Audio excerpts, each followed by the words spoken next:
Greetings, this is Rudolf, the tall white alien. Today I like to speak about modern day slavery and compare it to the slavery everybody has in mind when this word is spoken of.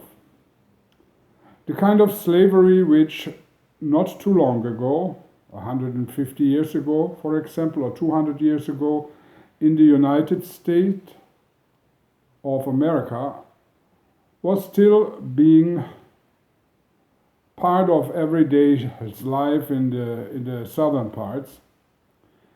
And I don't want to go that far back as into the times of the Romans, the Greek, or the Egyptian slavery, which there have been different kinds and different forms of slavery also existed.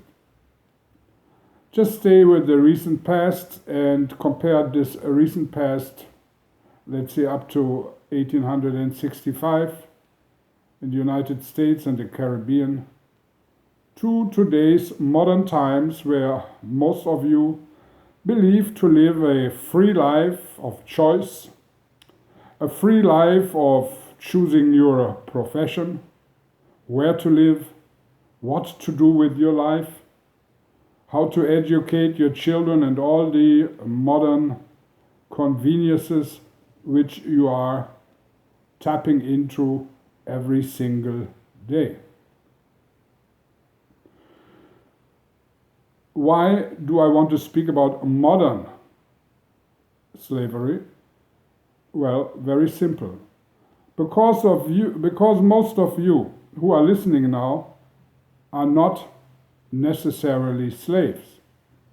About 2/3 or the half of the people who listen to me wish to be enslaved and have no chance to be so. They are fighting all their life, they're getting an education, learn a trade, and give their very, very best, and in some instances even pay hundreds of thousands in fine universities to get themselves fit and ready to become a perfectly functioning slave. In many instances, this dream of being a slave does not come into existence, does not become reality, because no matter how much you try and apply at various slave masters, these slave masters have to send you a reply stating, "Sorry, but we do not have an opening at this moment. We cannot use you as a slave." Because we already have enough slaves and actually are thinking of laying off some of them and throwing these slaves up onto the street to linger a horrific life. You already get an idea what I'm speaking about. 200 years ago, a slave master had a handful of slaves, and if he was very wealthy, maybe 100 or 200 of them. Let's say in the southern states of the United States, these poor people had, in the heat of the day, work in the cotton fields or whatever else they had to perform in order to gain their food, to work hard in order to have housing, get some clothes on their backs, and somehow get their children to grow up without hunger. This was almost 200 years ago. And the slaves, the black slaves of the southern states, had to go through these hardships. So, in these days, the slave master had a lot of responsibilities. He had to provide for housing for his slaves, had to provide for nourishment for their slaves, medicine in case they got sick, and also had to think about the children which came naturally one after the other even in the slave population. So the whole lifestyle of a slave depended on the master, and the master took over all the responsibilities of a community of slaves, and that this community functions somewhat acceptable and bearable for them.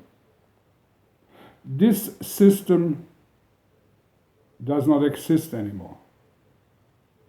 Today there is, of course, slavery, but they changed a few points around.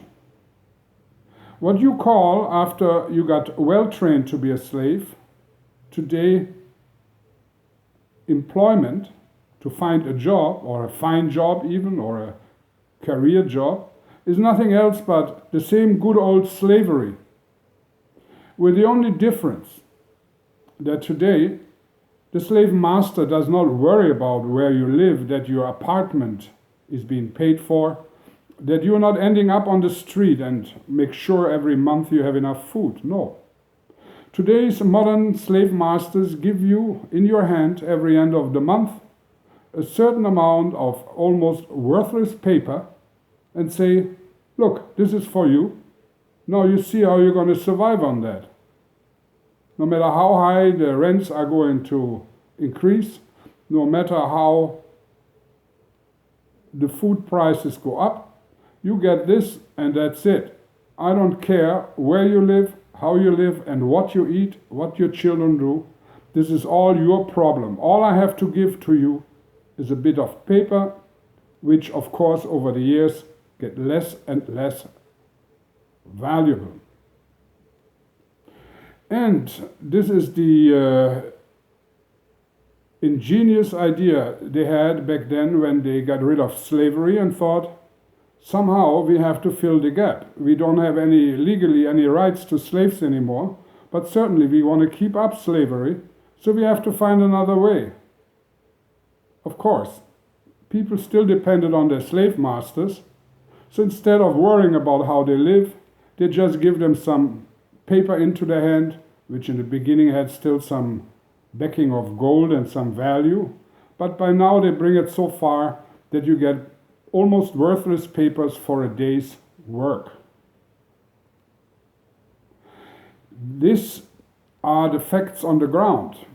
But more important and interesting is that the slave mentality has not waned, that the slaves of back then, who even dreamt of freedom and were fighting for freedom. Think of the Underground Railroad, for example. People fight and even lost their life to become free. Today, the psychology is turned around and people fight their way into slavery once they are free. They train for a job and then beg the slave masters, please take me as a slave, even if you give me very little of this worthless paper. I even work for 2 different slave masters in order to survive. And I give my wife in prostitution to other 2 slave masters to work in some kind of low-paid job. Back then, a slave wanted to be free. Today, a person who is still free begs the slave masters to get employment.